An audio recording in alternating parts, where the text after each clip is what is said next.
بسم اللہ الرحمن الرحیم ان الحمد للہ والصلاة والسلام علی من لا نبی بعد اما بعد۔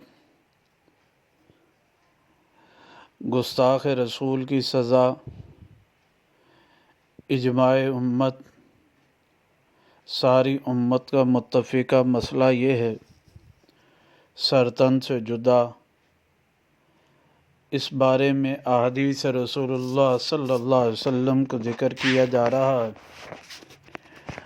آج حدیث نمبر 5 ذکر کی جا رہی ہے۔ یہ حدیث مبارکہ سنن النسائی جلد ثانی کتاب المحاربہ رقم الحدیث 4071 ہے، صفحہ نمبر 209 ہے۔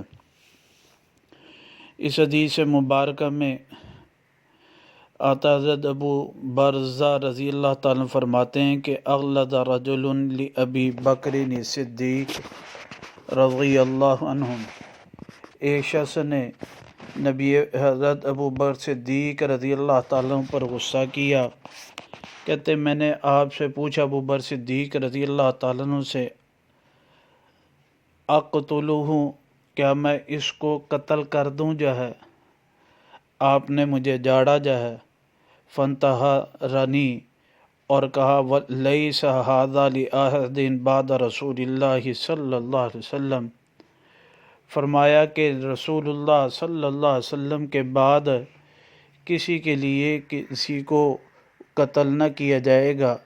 یعنی اگر کسی نے کسی کو برا بھلا کہہ دیا، آپ علیہ الصلاۃ والسلام کے بعد آپ کے بعد کسی شخصیت کے لیے قتل نہیں کیا جانے کی اجازت دی۔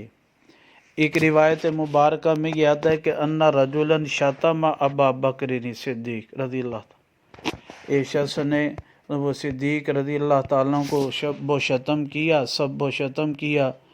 تو ان میں سے میں نے پوچھا، یا خلیفۃ رسول اللہ الا اضرب عنقہ، کیا میں اس کی گردن مار دوں؟